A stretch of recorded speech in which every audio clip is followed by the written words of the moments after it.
Ya llegó y está con nosotros Miguel Ángel ¿Qué tal? Buenas tardes. Pichetto, diputado Hola. nacional. ¿Cómo anda?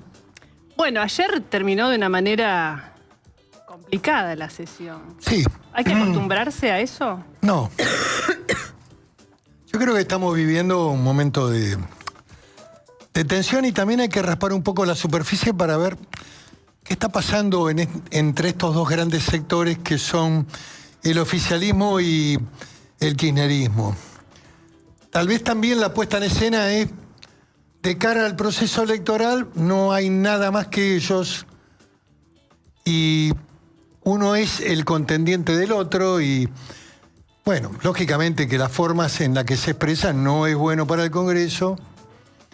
Nosotros miramos eso, la verdad, lamentándonos, ese tipo de agresiones personales, cuestiones que indudablemente lesionan fuertemente la imagen del Congreso y la credibilidad también de la sociedad. Eso no es de ninguna manera bueno. Detrás de eso, creo que hay algo de... La contienda de octubre es polarizada. Esta es una interpretación personal, ¿no? Por supuesto. Entre el oficialismo y el kirchnerismo. Es una alternativa que puede estar diseñándose, porque en realidad te digo que el conflicto generado entre el marco de los agravios e insultos, lo que propició fuertemente es algo conveniente para el gobierno, que es que no pudimos avanzar en el emplazamiento de retenciones, que es uno de los temas que el campo, los sectores productivos se están planteando que no debe aumentar el gobierno las retenciones, porque la rentabilidad, incluso en términos del valor de los productos cerealeros en el mundo, está más abajo, hay problemas. Bueno, no pudimos tratar eso, tratamos el Garrahan, emplazamos al señor Esper para que abra la comisión de presupuesto, sí o sí, ahora lo tiene que hacer, para tratar el tema de Garrahan y para tratar el tema universitario, que son dos temas de alta sensibilidad y de importancia para el país, donde no se puede debilitar el rol del principal hospital pediátrico de la Argentina, ni tampoco lesionar una política que ha sido muy sólida en la Argentina a través de los distintos gobiernos, que es el tema de las universidades y los recursos para las universidades. Ahora, vos entonces ves más, desde el análisis, una especie de esquema tácito entre kirchnerismo y oficialismo, y no es que todo se salió un poco de control, porque bueno, uno todavía fue el país, es probable que haya habido esquemas emocionales. Ahí hay un tema donde me parece que el diputado Esper tuvo una agresión exorbitante a la hija de la expresidenta. Me parece que ese evento que ocurrió en una universidad, en una charla, fue realmente desmesurado en términos... Porque la agresión fue hacia la hija, y eso también conmueve del otro lado y confrontan las diputadas con Esper. Bueno, hay algo de eso también. La detención de Cristina, la condena de Cristina, los carteles que se ponen... Bueno, eso está en el tablero y eso también está complicando la vida política argentina, porque más allá de que a algunos les guste o no les guste, y yo tengo una visión de que indudablemente la etapa del kirchnerismo hay que superarla en el proceso de debate en el peronismo, pero indudablemente que ejerce un liderazgo que todavía subsiste y que hoy hay un dato político relevante. Muchachos, Lula estuvo con ella hoy. El presidente de Brasil la fue a visitar. ¿Qué quiere decir eso? Quiere decir que todavía es importante. Ningún presidente de un país como Brasil va a visitar a un dirigente de menor envergadura. La fue a visitar. Creo que también ahí hay una reciprocidad en el marco de la solidaridad que especialmente Alberto Fernández tuvo, y también ella tuvo cuando Lula estaba detenido, pero es un dato político, eso no es un tema de menor cuantía. Miguel, en relación a esto, Cristina después publicó un extenso tuit que estaba encabezado justamente por la visita de Lula, pero en ese tuit describía a su entender la situación actual de la Argentina y ella lo denominaba como algo muy fuerte, que es un terrorismo de Estado de baja intensidad, y después dijo que estamos en una deriva autoritaria. Bueno, no, en la primera parte no la comparto. Terrorismo de Estado de baja intensidad, tampoco conozco las características. Si es terrorismo, en general hay una consecuencia de efectos y medidas que se toman que son extremas. Cierta deriva autoritaria, bueno, se podría analizar. Yo creo que hay un discurso generador de agresión y de violencia, especialmente para el periodismo, también para los políticos que no piensan. El otro día hubo un hashtag que me decía: no odiamos suficiente a Pichetto. Yo no creía que era tan relevante que me odiaran. Ah, sí, ¿te hicieron un hashtag en las redes? Lo hizo una reproducción de un periodista que suele hacerle reportajes a Milei, pero bueno. Yo no me... ¿Y por qué te apuntaron? ¿Qué habías dicho?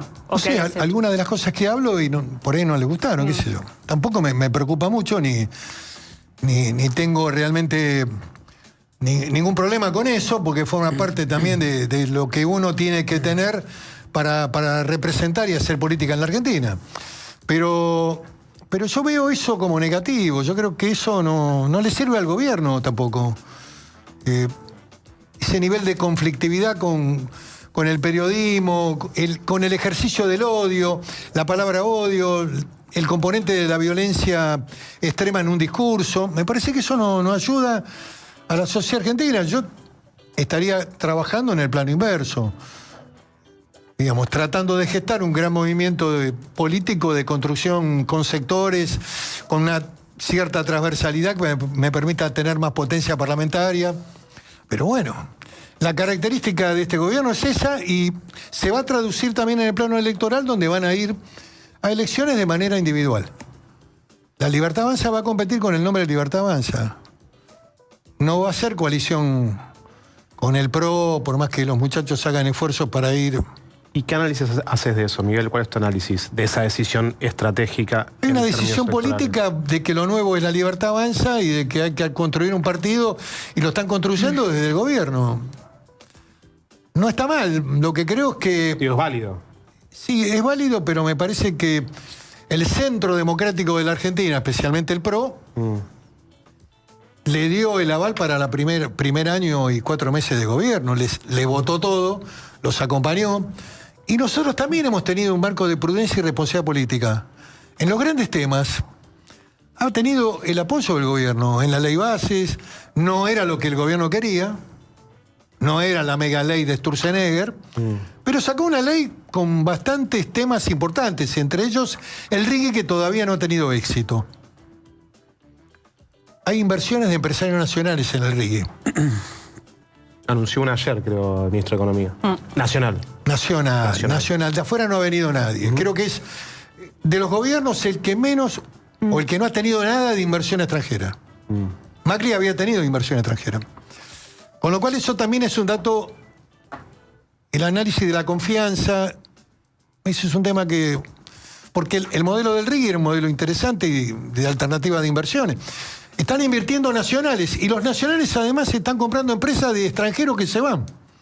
Petronas se retira, Galucio compra, en fin, hay datos en el escenario de los grandes temas productivos de la Argentina, que tienen que ver también con lo que está pasando hoy con el fallo de Presca. ¿Pero qué lectura política haces de esos datos? Porque hay datos. No, pero ¿qué tendríamos que entender de eso? Porque decís... Y mencionaste un empresario en particular. No, mencioné que hay empresarios argentinos. Estoy hablando del caso Bulgeroni, por ejemplo, la empresa que ha invertido a través del RIGI en proyectos que tienen que ver con la instalación de plantas procesadoras en el mar de gas en la costa atlántica de Río Negro, que me parece algo muy positivo. Pero tengo una pregunta, Miguel. Lo que quiero ¿Esa inversión se hubiera hecho igual sin el RIGI o no? No lo sé. El RIGI tiene una serie de ventajas en el terreno impositivo, tiene indudablemente un elemento de aliciente para que inviertan. Fue hecho para que haya inversiones en esos sectores. Por ahora no han aparecido. Lo que quiero decir es que los extranjeros que podían haber tenido la mirada puesta en la minería, en el petróleo y el gas, por ahora no lo están haciendo. Y al contrario, hay señales muy claras de algunos que se están replegando. Petronas en Vaca Muerta, que iba a ser una sociedad con YPF para hacer una planta gasificadora en Sierra Grande, que fue el debate que se tuvo en la provincia, con la provincia de Buenos Aires, con el puerto de Bahía Blanca, se fue de la Argentina. Sí.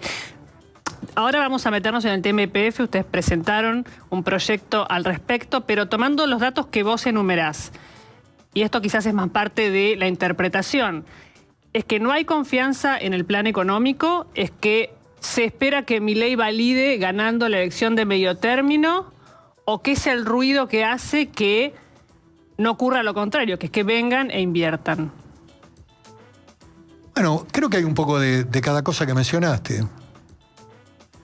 El tema del resultado electoral de medio tiempo es un tema importante para que inversores, sectores de las finanzas que hacen el carry trade, que vienen y se van, dos grandes, un banco importante, el JP y el Grupo Kinko, dijeron, no, basta de comprarle BAT,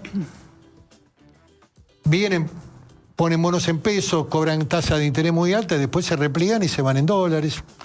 Ya pasó eso en el gobierno de Macri también, 2018. Son señales. No digo que el plan económico se cae, yo no estoy diciendo eso. Yo digo de que hay señales, hay algunas luces amarillas. Me pareció muy tonto de parte del ministro de Economía lo que dijo ayer. Lo de dólares, compren campeón. Actúan con el mensaje, la palabra.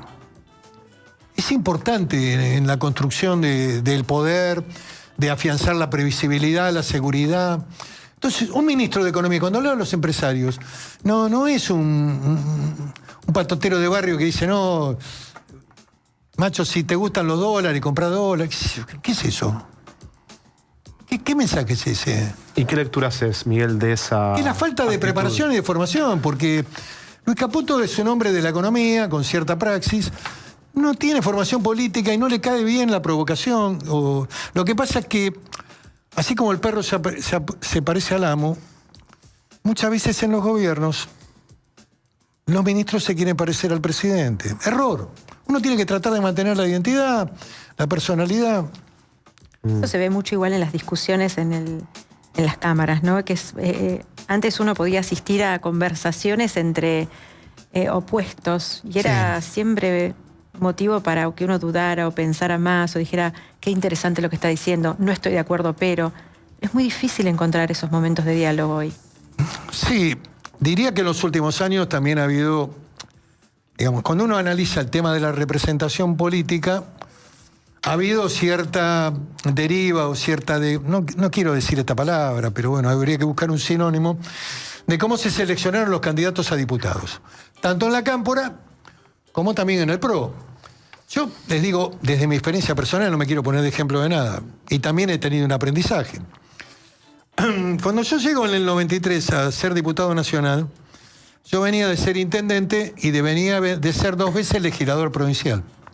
¿Qué quiero decir con esto? No estoy haciendo un autovalor de mi trayectoria. Lo que quiero decir es que no llegaba cualquier tipo o cualquier mujer que no tenía antecedentes políticos. Vos tenías atrás un bagaje de experiencia y de antecedentes para ir a ocupar un lugar en la Cámara de Diputados. Bueno, la irrupción en los últimos tiempos de todos los sectores ha provocado de que hay gente que no tiene la formación, la experiencia ni el conocimiento de la historia suficiente como para dar un debate serio. Y me duele decir esto, porque yo estoy ahí adentro también. Y yo no soy el maestro Ciruela de ellos, ¿no? De ninguna manera me considero eso. Lo que yo veo es que cuando se habla de temas, algunos muchachos hablan, y también algunos colegas de ustedes hablan, con el mayor de los desconocimientos. El primer día del fallo de la jueza Presca, muchos periodistas avalaban el camino de la ejecución de la sentencia. Y que la culpa la tiene Kicillof. Sí, puede ser que tenga culpa Kicillof. Pero cuando vos analizás la expropiación, vos tenés que situarte en el contexto histórico. Vos no podés analizar los hechos de la historia argentina, incluso reciente, con una valoración de hoy y con una valoración mezquina de ver cómo saco la ventaja para la elección de octubre. En la realidad del 2012, había un montón de datos que indicaban la necesidad de avanzar en la estatización. El primer dato es que Repsol no invertía. Es cierto que estaba sometida también a una política de precios, el barril criollo, todas las boludeces que inventaron. Es cierto que los precios eran inferiores al precio internacional, pero en un momento determinado el gobierno le da la posibilidad de retirar utilidades y no las invierten en la Argentina. Y en el 2010, en una reunión que ella tiene en el G20, los americanos le informan que Argentina es rica en petróleo y gas, que han detectado a través del sistema tecnológico de los satélites un yacimiento que es Vaca Muerta. Empieza a cambiar y a mirarse eso como un escenario de una potencialidad extraordinaria que hoy es ventajoso y positivo para el actual gobierno, que tiene que defender con uñas y dientes que ese fallo no se aplique. Yo no quiero decir que te tenés que ir del mundo y tenés que rechazar, repudiar el fallo, que ese es el concepto de la izquierda, repudiemos el fallo. Yo lo que digo es que indudablemente este gobierno no puede permitir que se ejecute la sentencia tal y sequatur, que se llama técnicamente y jurídicamente, de que una jueza no puede afectar principios de soberanía y activos de otro país. Y en segundo lugar, hay una ley del Congreso que establece, si vos tenés que transferir las acciones que expropiaste por el artículo de la ley 26741, artículo 10, vos necesitas 2/3 del Congreso. Entonces, ¿qué hice ayer en este debate de menor cuantía, donde le echaban la culpa a Kicillof? Dije, muchachos, si queremos hacer algo serio, el Congreso puede mandar una señal que tiene una fuerte simbología de transmitirle a la señora Presca que nunca vamos a votar una ley que avale que el grupo Buford, que es el grupo Petersen. Los accionantes son el grupo Petersen con... Eskenazi. Sí, Eskenazi, Petersen la empresa. Sí, está bien. Con Buford, que compró el litigio, concretamente. No van a poder ejecutarlo sobre los bienes de YPF. ¿Qué es lo que estoy planteando? Indudablemente, que puede haber dos caminos también en el orden de la política interna. También el gobierno podía presentar una acción preventiva cautelar ante la Corte de defensa de la vigencia de la ley. Parece absurdo esto. Versaltum. Hay que respetar la ley. Sí, claro, hay que respetar la ley que votamos. ¿Cómo se respeta la ley? Bueno, indudablemente, si quieren ejecutar las acciones de YPF por el 51%, requieren 2/3 de cada cámara. Ahora, el gobierno, Milei, hasta lo que entendemos, va a apelar y, en teoría... Ya lo hizo. Milei va a Claro, apelar. está dispuesto a negociar. Milei va a apelar, tiene el camino de la apelación ante la Cámara, tiene el camino de apelación ante la Corte. Yo creo que hay que apelar sobre el monto. Me parece que el monto es desmesurado. Que está mal calculado, además, ¿no? Sí, hay una valoración de que el cálculo es erróneo. ¿Pero por qué decís sobre el monto? Porque está mal calculado. No, pero la 16.000. apelación es solo sobre el monto. No, la apelación es también sobre el fondo Ah, ok. y sobre la decisión que tomó Presca respecto al activo que quiere ejecutar. Sobre todo, entonces. Claro, el problema de estos juicios, que vos los podés ganar, el tema es cómo los cobras. Es como el caso de Griesa. ¿Cómo tiene que terminar esto desde el punto de vista de que la Argentina es un país serio, que tiene un presidente que tiene una mirada capitalista y que quiere inversiones? ¿Qué tiene que hacer? En algún lugar tenés que sentarte a acordar cómo lo pagás, con qué bonos lo pagás, a cuántos años pagás y qué monto pagás. Petersen vendió los intereses litigiosos por $15 millones. También él incumplió una cláusula que lo obligaba preferentemente a ofrecerle las acciones que tenía al Estado argentino. Pero bueno, eso ya pasó. La defensa en el periodo de Fernández no fue buena. Yo rescato la tarea que hizo Sarabia Frías, que fue procurador del Tesoro de Mauricio Macri. Y no hubo durante... Bueno, fue Néstor Kirchner el que le entregó el negocio, pero esta primera cuestión de el ingreso, la argentinización con los esquenas, está bien, pero nunca hubo una autocrítica respecto de cómo se hizo eso. Pero a ver, vos ponete en el lugar y en el momento que se plantea la estatización sobre el 51%. ¿Cuál era el objetivo? Era también lo que se dialogó y se transmitió. Era el control de la empresa YPF y se suponía que había un socio argentino que iba a ser parte de la estructura organizacional de la empresa, con lo cual tendrías ahí el 51 más el 25, el 76% de las acciones. El resto de las acciones estaba en manos de privados porque YPF cotizó en bolsa. Vos podés comprar acciones y jugás a que suban o bajen.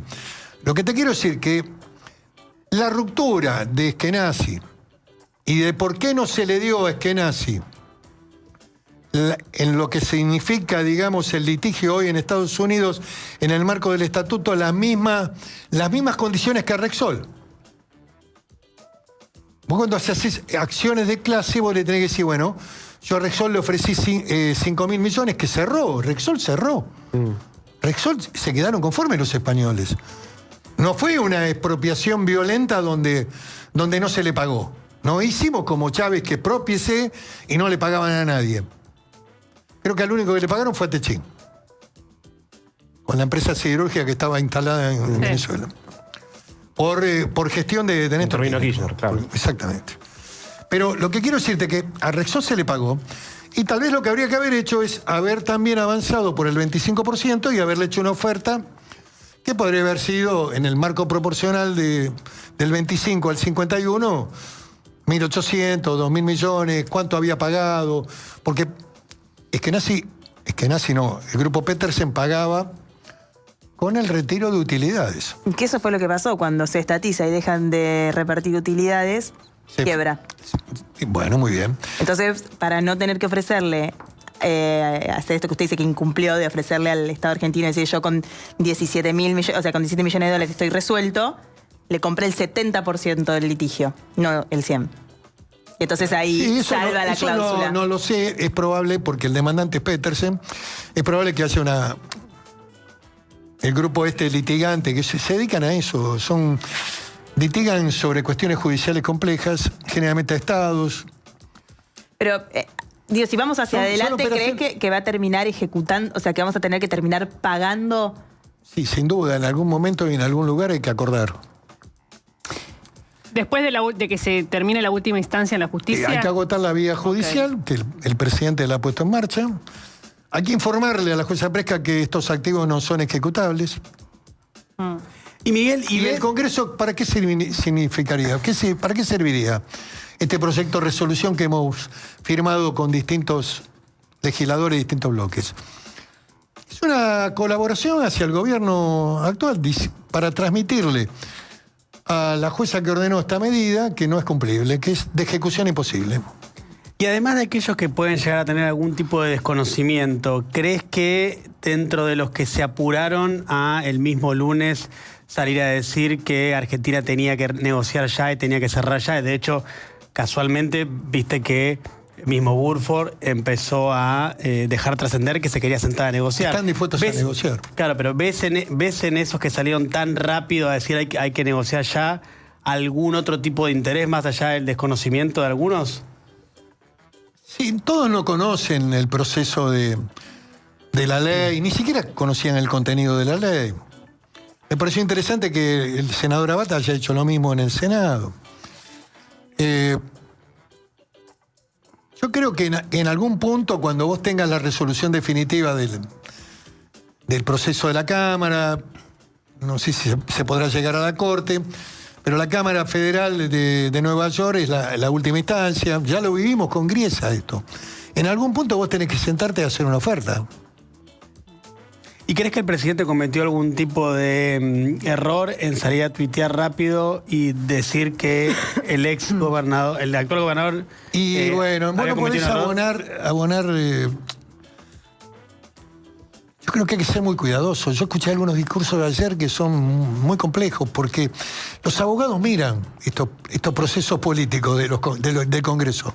Están haciendo una demanda por supuestamente 16.000 millones que tuvieron un fallo de primera instancia. Entonces, si hay discursos que van en la línea de los intereses de los acreedores, es muy probable que te recorten el video y se lo manden a la jueza Presca. Yo haría eso si estuviera litigando. Lo que quiero decirte es que hay que tener mucho cuidado con la palabra. También es una tarea de responsabilidad del periodismo, en el sentido de...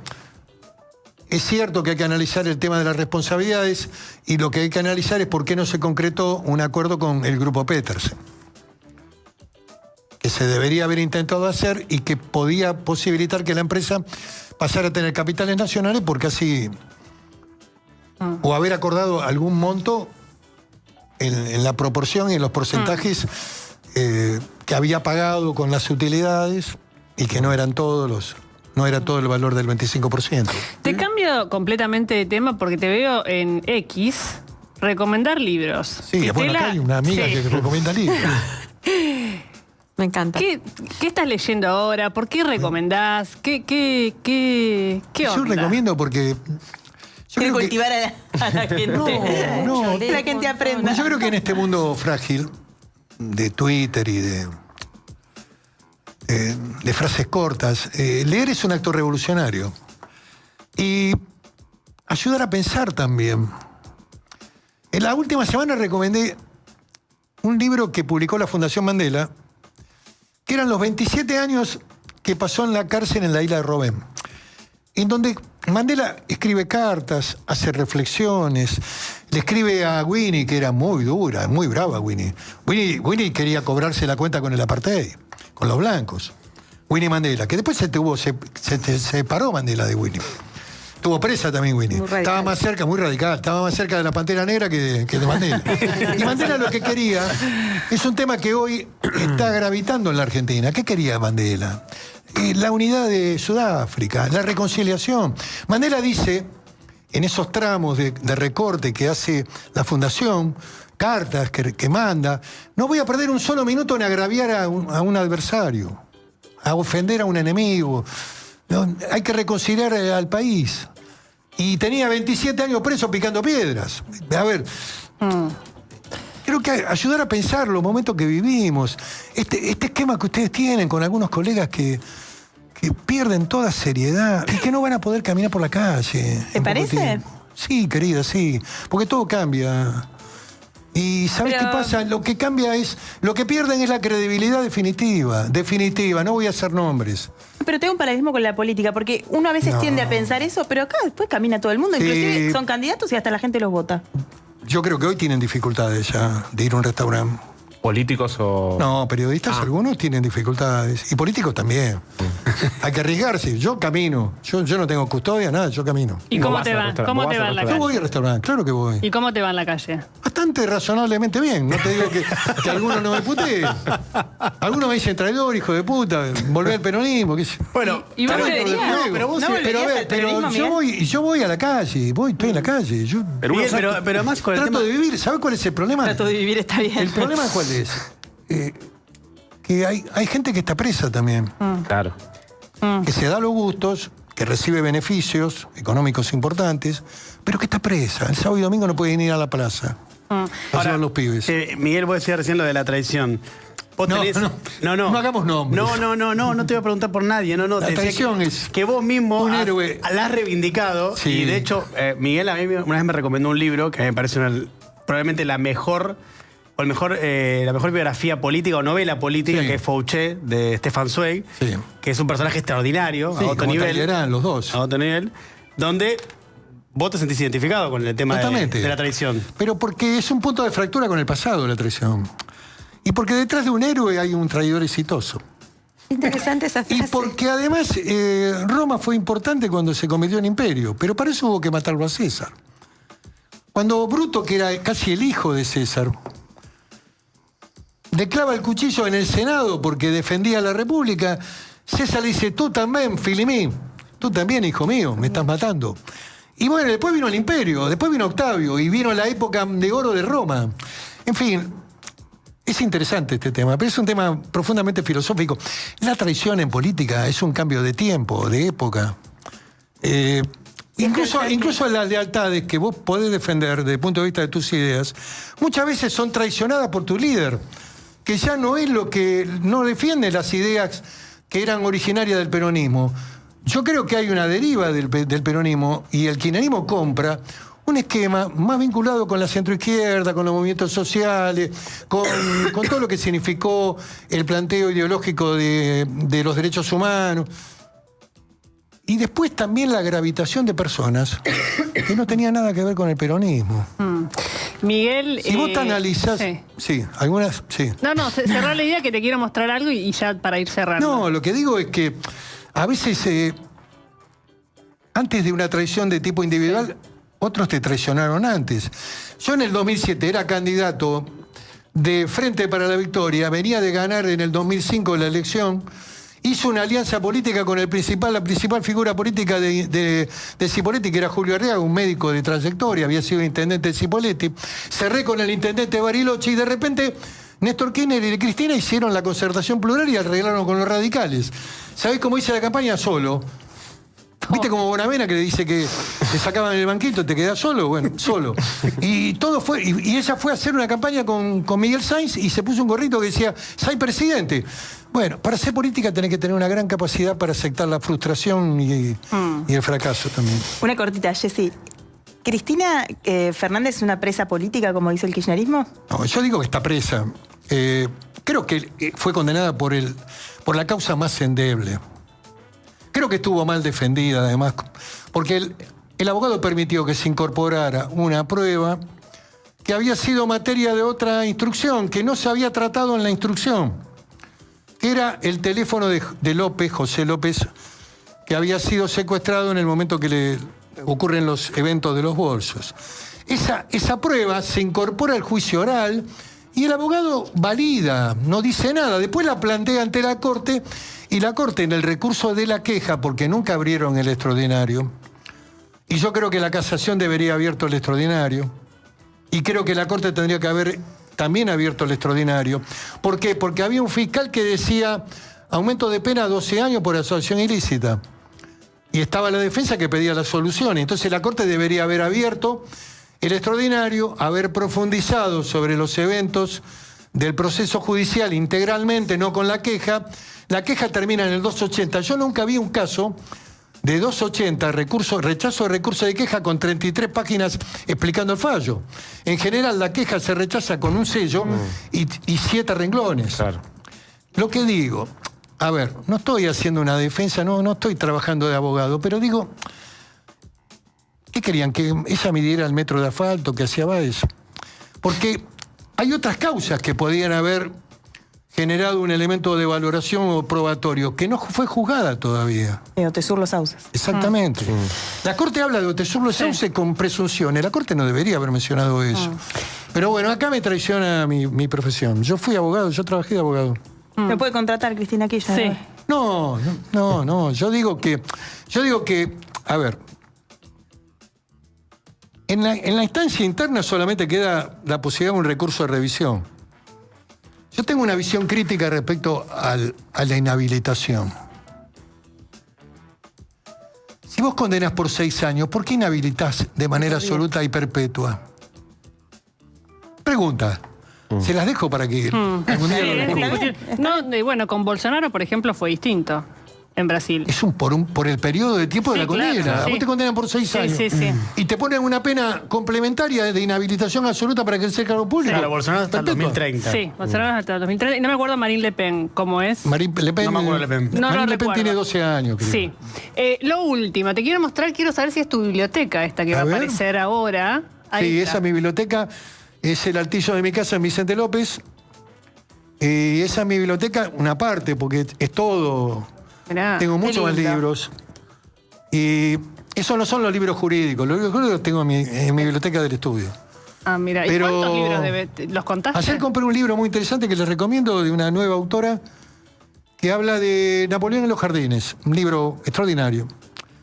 Porque Napoleón también era un devoto del jardín. Cuando fue a hacer la ocupación de Egipto, trabajó sobre los jardines. La Malmaison tenía un gran jardín. Todo lo que significó el paso de Napoleón, esa figura extraordinaria. Una última biografía de una mujer, se llama de apellido, recomendable. Napoleón y los jardines. Mira, Muy bueno, interesante. tomamos este título Tapa que verde, está en las librerías. Totalmente. Ha salido esta semana. tentador. La verdad, tentador. Se va a pasar a ser Napoleón es una figura impresionante. complejísima. Hay algunos temas que Napoleón, lógicamente, no vivió el tiempo del género, pero los dichos de Napoleón, las metáforas de Napoleón, que están registradas también en un librito, cuando habla de las princesas, un hombre político no tiene que dejarse seducir por las princesas, hay que hacer otra cosa con ellas. Nunca podría haberlo dicho en este tiempo. Pero Claro. hagamos un compromiso. Miguel, ¿un día te venís solo para hablar de Napoleón? De Napoleón y del poder. Dale, Del poder. dale. Hablemos del poder. Arreglemos yo recomiendo eso. libros de política que Bien. tienen que ver con el poder. Bien. Y tienen que ver con la política, que es un arte complejo. Vos podés tener una formación técnica valiosa, en general de las carreras, las ciencias políticas, lógicamente que el aprendizaje, pero la política, como decía el general Perón, que hay que recordarlo porque se cumplen los 51 años de su muerte, se amasa en el barro. ¿Viste cómo Fouché? ¿Viste? Fouché era cura. Habían aprendido la política oscura de las iglesias, el silencio, las medias palabras. Fouché y Talleyrand pasan de ser hombres de la iglesia a embargar los bienes de la iglesia en la Revolución. Posteriormente se convierten en girondinos, después pasan a ser jacobinos, se salvan de la guillotina porque Robespierre quería guillotinar a los dos. Talleyrand se va a Estados Unidos y Fouché hace la rebelión de Termidor. Y el que termina en la guillotina es Robespierre. Después están con Napoleón y después están con el rey. Los dos terminan con el rey de nuevo. Habían sido regicidas ambos. ¿Qué quiere decir? ¿Qué quiero decir con esto? Lo que le preguntaron a Talleyrand se lo preguntó el canciller inglés cuando se presentó en su último tramo de la vida como embajador de Francia ante Inglaterra. El canciller inglés le dice: nunca pensé que iba a conocer a una persona tan tremenda y nefasta como usted. Usted estuvo en la iglesia, secuestró los bienes de la iglesia, estuvo con el rey, le cortó la cabeza a Luis XVI, después estuvo con ese monstruo que era Napoleón, porque para los ingleses Napoleón era un monstruo, y ahora está con el rey representando... Usted está equivocado, le dice Talleyrand, con esa cuota de cinismo que tenía. Dice: lo importante para mí siempre fue Francia. Él participó del Congreso de Viena después de Waterloo para salvar a Francia. Lo importante siempre fue Francia. Esa es la política. La política es eso, es la comprensión del fenómeno de la política. ¿Qué es lo importante? Bueno. Sí. Gran final, gracias Miguel No, gracias por a haber vos por estado venir con acá ustedes. y le tomamos el compromiso para venir otro día Sí. solo a hablar de Napoleón. Napoleón, poder y libros. Y de Fouché, que hable Sí. de Fouché, que es espectacular. Bien.